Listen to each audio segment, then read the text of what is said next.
Hi hello അസ്സലാമു അലൈക്കും.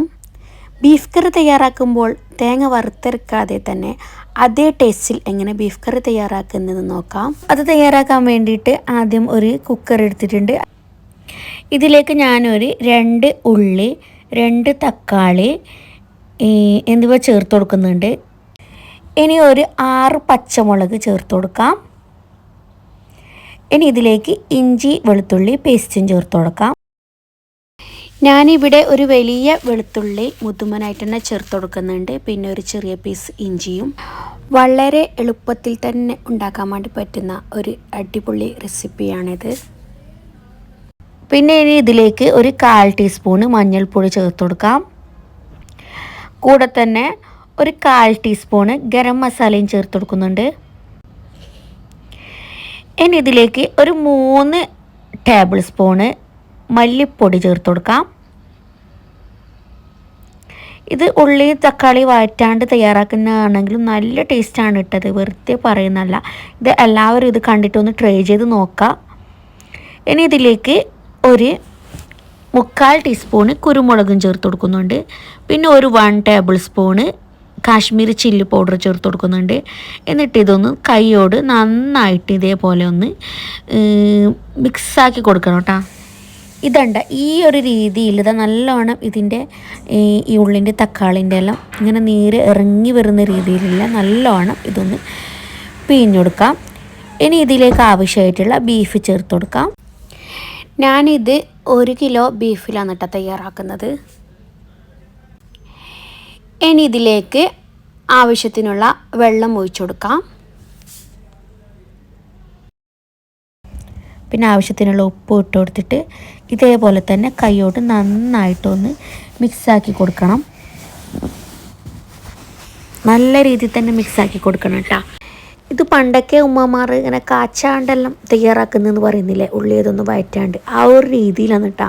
പക്ഷേ നല്ല അടിപൊളി ടേസ്റ്റ് തന്നെയാണ് കേട്ടോ. തീർച്ചയായും എല്ലാവരും ഇതൊന്ന് വീഡിയോ ഫുള്ളായിട്ട് കണ്ടിട്ട് ഒന്ന് ട്രൈ ചെയ്ത് നോക്കാം. അഭിപ്രായം കമൻറ്റ് ബോക്സിൽ അറിയിക്കാം. ഇനി ഈ ബീഫ് വേവിച്ചെടുക്കാം. 2 വിസിൽ വരുന്നത് വരെ ഹൈ ഫ്ലെയിമിലിട്ടിട്ടും ഒരു 5 വിസിൽ വരുന്നത് വരെ ലോ ഫ്ലെയിമിലിട്ടിട്ടും ബീഫ് വേവിച്ചെടുക്കാം. ബീഫ് നിങ്ങളുടെ കയ്യിലുള്ള ഒരു ഇതനുസരിച്ചിട്ടായിരിക്കണം കേട്ടോ. ഇനിയിപ്പോൾ ഇതിലേക്ക് ആവശ്യമായിട്ടുള്ള അരപ്പ് തയ്യാറാക്കാം. അതിന് വേണ്ടി ഞാൻ ഇതേപോലെ ഒരു തേങ്ങ എടുത്തിട്ടുണ്ട്. ഇതിലേക്ക് ആവശ്യമായിട്ടുള്ള വെള്ളം ഒഴിച്ചു കൊടുക്കാം. ഇനി ഇതിലേക്ക് ചെറിയ ജീരകമില്ല, പെരുംജീരകം, അപ്പം അത് ചേർത്ത് കൊടുക്കാം. ഇതിൻ്റെ ഒരു മെയിനായിട്ടുള്ളൊരു ഇൻഗ്രീഡിയൻ്റാണ് കേട്ടോ. ഇത് ചേർത്ത് കൊടുത്താലാണ് നല്ലൊരു ഫ്ലേവർ കിട്ടല് ഇതിന്. പിന്നെ ഇതിലേക്ക് ആവശ്യമായിട്ടുള്ള വെള്ളം ഒഴിച്ചു കൊടുക്കാം. എന്നിട്ട് ഇതൊന്ന് അടിച്ചെടുക്കാൻ പോകുന്നുണ്ട് കേട്ടോ. ഞാൻ ഇതിന് വേണ്ടി ഒരു 1/2 ഗ്ലാസ് വെള്ളമാണ് കേട്ടോ ഒഴിച്ചു കൊടുത്തിട്ടുള്ളത്. ഇനിയിപ്പോൾ ഇത് നല്ല കട്ടിയിലുള്ള പാൽ തന്നെയാണ് കേട്ടോ ഞാൻ എടുക്കുന്നത്. ഞാനിതിലേക്ക് വെള്ളമൊന്നും ചേർക്കുന്നില്ല കേട്ടോ, കൂടുതൽ വെള്ളമൊന്നും ചേർക്കുന്നില്ല.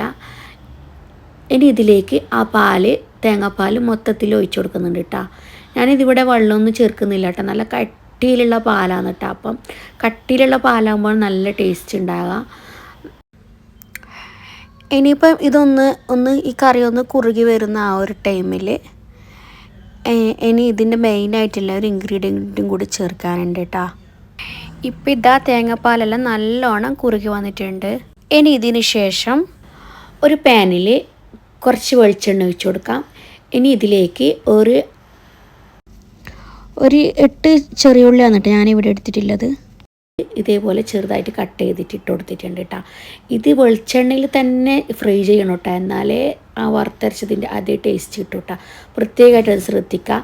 ഇനി ഇതേപോലെ നല്ലോണം ഒന്ന് ബ്രൗൺ കളറാകുന്നത് വരെ തന്നെ ഉള്ളി വഴറ്റിയെടുക്കാം.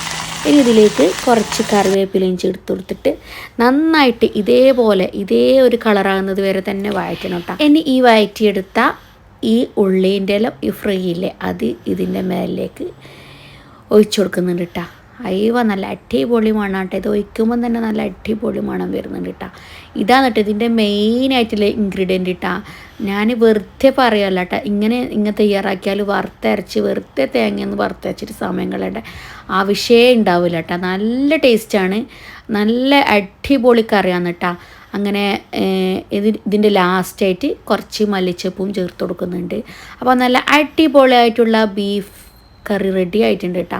നല്ല വറുത്തരച്ചതിൻ്റെ അതേ ടേസ്റ്റിലുള്ള നല്ല അടിപൊളി ബീഫ് കറി റെഡി ആയിട്ടുണ്ട്.